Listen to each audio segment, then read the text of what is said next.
unity. All right. Boxing needs unity, not division.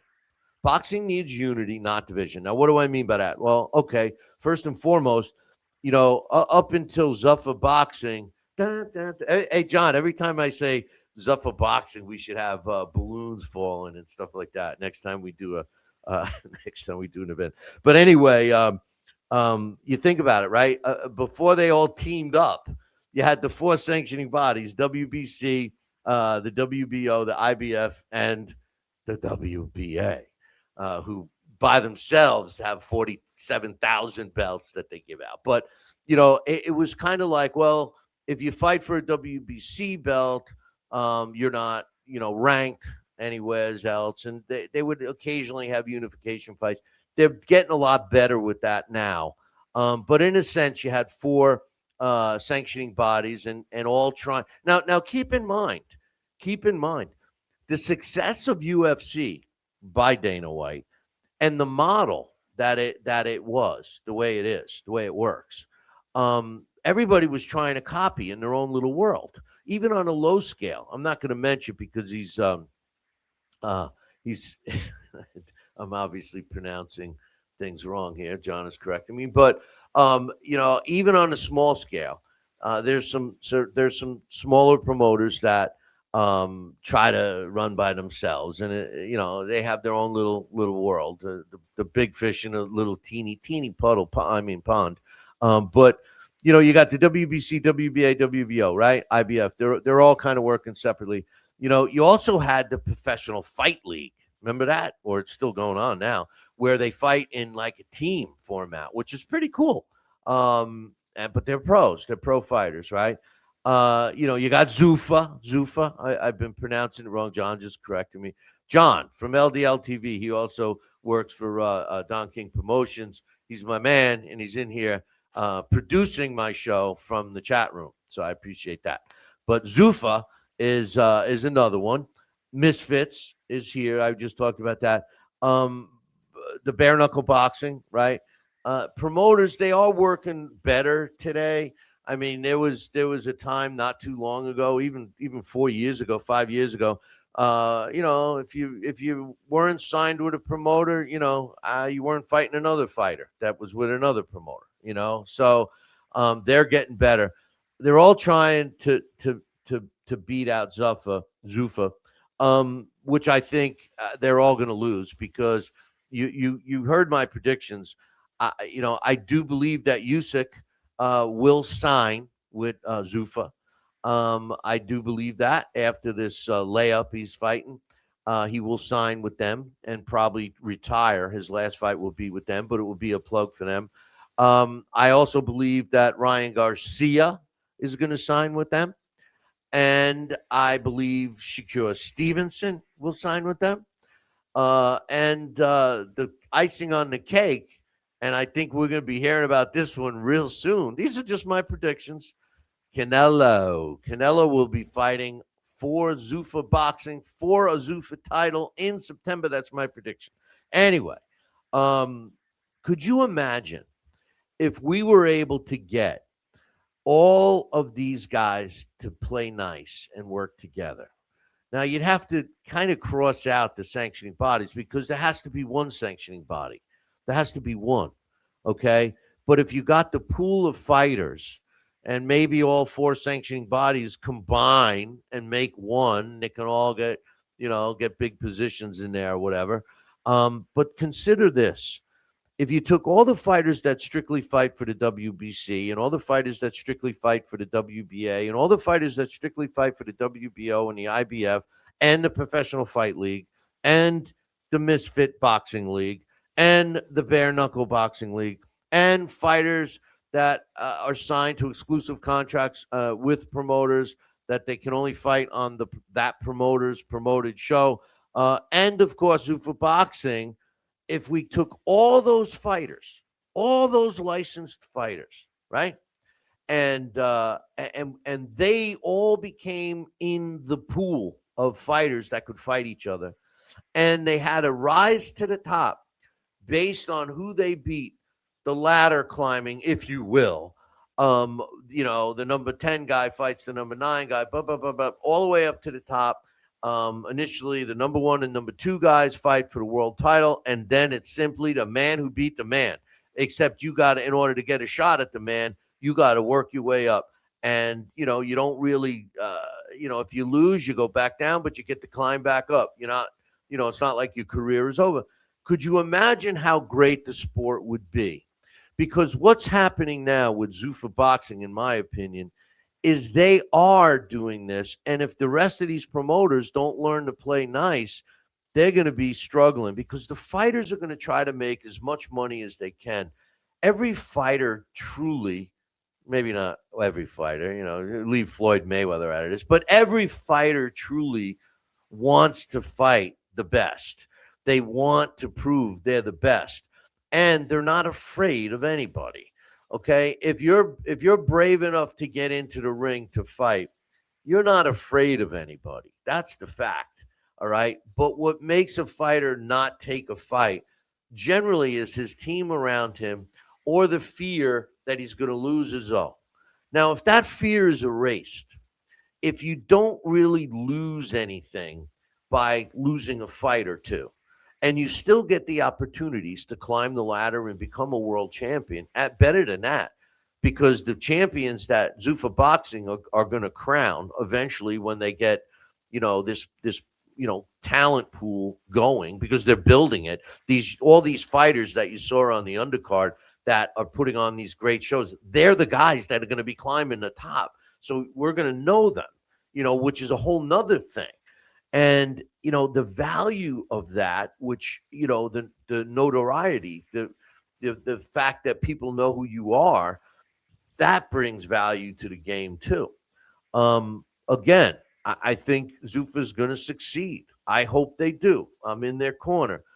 But a way that would even be better is, instead of trying to fight Zuffa, why don't the people in the boxing world that make all the decisions get together, have a sit down, like we call it, have a sit down and iron it out, make it work. Because if you had all of those fighters fighting each other, man, you would have a great sport of boxing. It would be the way it was. It would be the way it was. People say, "Oh, how can we get back to the way it was?" This is the only way. Either that, or you'll be abandoning ship here. So that's what I think. Boxing needs unity instead of division. And I do believe that we'll get some success with Zuffa. We'll get some success with other promoted fights. But at the end of the day, I think unity is what boxing needs to become mainstream sports media again. We were talking about Jai Opetaia. Now, like I said before, he fought for the very first world title for Zuffa on Sunday night when he beat Brandon Glanton. But prior to the fight, a lot of stuff was out there about the IBF not sanctioning the fight, which they did not, and stripping him, which they have not.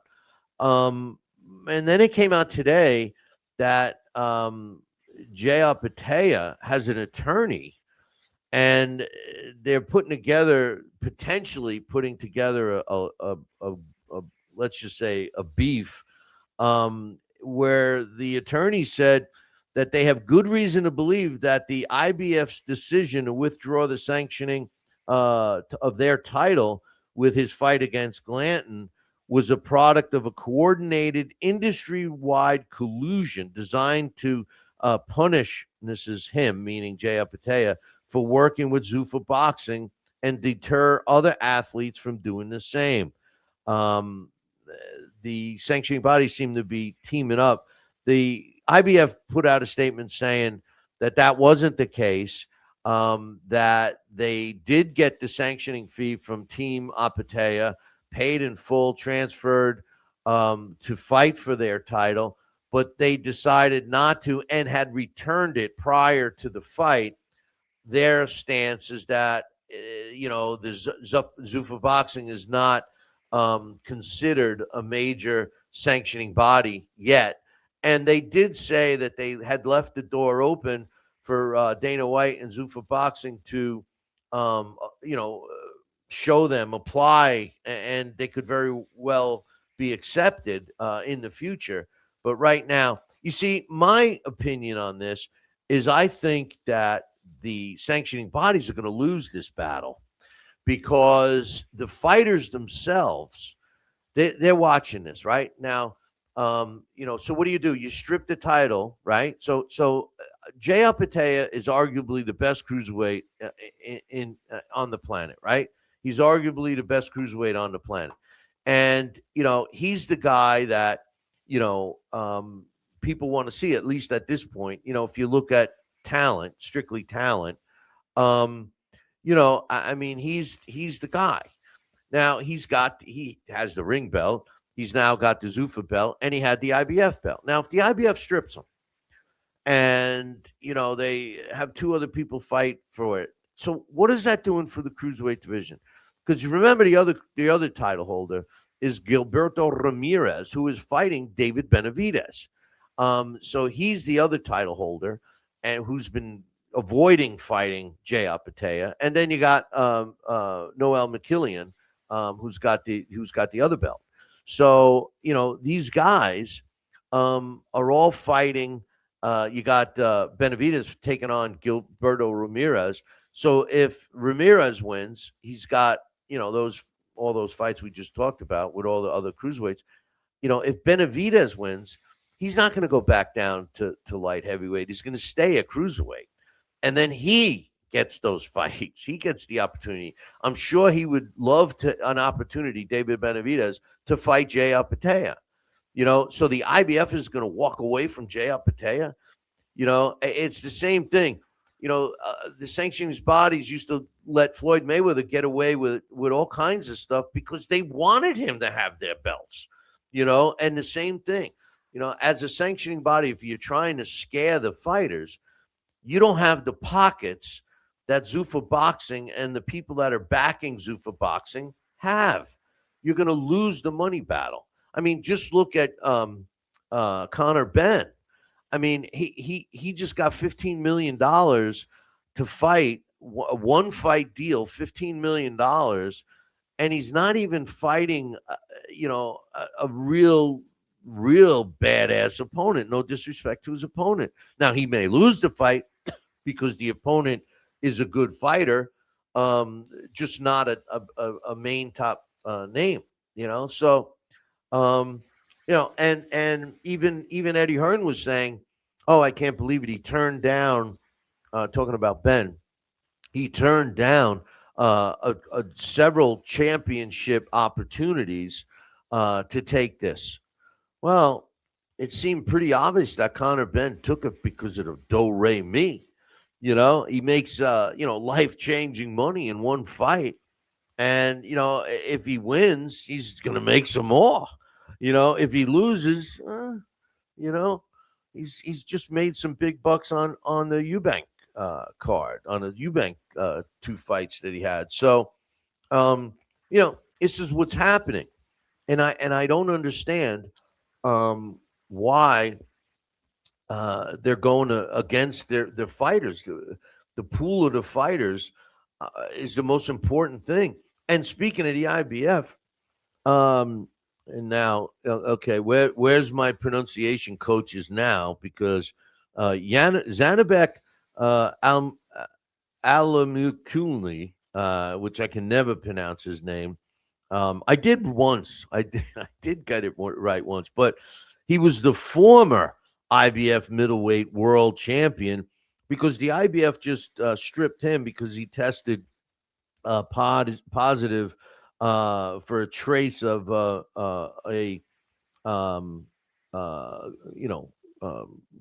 do you call it? Meladone, basically part of enhancing drugs, which, his side is claiming that it was such a small amount, and they're the Kakistan Professional Boxing Federation, who oversees the fighters in that country, you know, they put him on a suspension till June 1st of this year, but the IBF has him on suspension much longer. So, here's a case where that belt is vacated. So, if the IBF and the WBC keep it up, they're going to have tons of belts that are going to be vacant in the near future. So the bare knuckle boxing, I know you guys. I know I've talked about it, and it's kind of brutal and it's kind of entertaining. They're doing very well with the right. A coach is reminding me that that's the reason. So according to his team in the Kakistan, governing body, he had to have an emergency procedure done, and part of the stuff that they were giving him had traces of the melodomin or whatever, however you pronounce it, that he got popped for. So, but anyway, the bare knuckle boxing, Joel's saying it's you know what? It's what I like about it, and the reason, we may say, as boxing purists, we may say, but the thing is first of all, boxing started out like that, and it wasn't easy. It wasn't even as refined. What I like about it is the fact that it's over pretty quick, and these guys are tough. I mean, it's like a tough man. It's not the sweet science, but I give these guys credit. And the other thing I'm noticing is that the places are packed. Every one of these events I'm seeing are packed. They're drawing crowds. They got fans. I know they're not paying the guys much, but I mean, we had the kid on here that was made his pro debut. He fights whatever. He does MMA. He does this. He boxes. They're fighters. But they're getting some names. You knew that Paulie Malignaggi, and he's actually fighting for a world title in May, and he's part of it, which shocked me because, his style of fighting, I didn't think would be that great for bare knuckle boxing. But this is my point. It's not just like two drunken hillbillies beating each other up, These guys, they are trying to establish a jab. There are some pretty decent counterpunching. Defensively, if you have any defense, you're gonna come out of there, with all your teeth still in your mouth. But they got him. They signed Yuriorkis Gamboa, which is another guy, and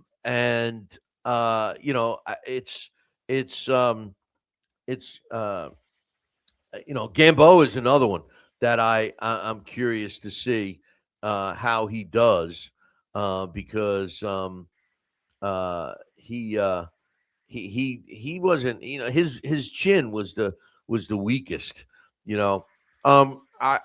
Joel has asked me to answer Mariano. Yes, I did. And let's see, what do we got? I've watched both. Joel is asking me bare knuckle fighting championships or bare knuckle boxing. I've watched both of them. The BKB is the one that's starting to get these guys like Gamboa. Lee Selby is a guy from England. He's a good fighter. Paulie Malignaggi, Victor Ortiz signed. These are guys I would have never thought, especially Victor Ortiz. Victor Ortiz was the one famously said nobody should take a beating like this. Nobody. If you're a carpenter or EMT person, or you worked in a gas station or whatever, a mechanic, engineer, they shouldn't have to take a beating. But if you decide to be a professional boxer, chances are you might take a beating every now and then, But it was announced today that John Molina signed. Now, this was a guy that could take a beating. John Molina could take a punch. He got beat up, but he could all of a sudden, he's getting beat up for 10 rounds, and then he comes out for the 11th, and he knocks his opponent out. It's going to be interesting to see about him, to see how he is. So, they're getting some names. All in all, that's good for that brand. But again, it's like all these fighters that are signing up, they're signing up because maybe they don't have any opportunities in boxing, whatever, WBC, all those other areas. Maybe they're getting no opportunities. Maybe they don't have any people, a trainer or whatever, manager, something. So they're going to whatever opportunity comes to them, and it's they're all running standalone. Now with these guys in bare knuckle boxing, it does seem um, that they're signing guys that are probably couldn't pass the physicals in New York and Nevada and New Jersey. Paulie Malignaggi, I mean, he's no spring chicken. John Molina, I mean, all these guys, Gamboa, they're maybe they can't fight. In the others in I want to say professional boxing, but that is professional anyway. It would be interesting to see if some of the younger guys, because there are some of the young guys that would consider fighting boxing instead of that. Like, why aren't they doing it?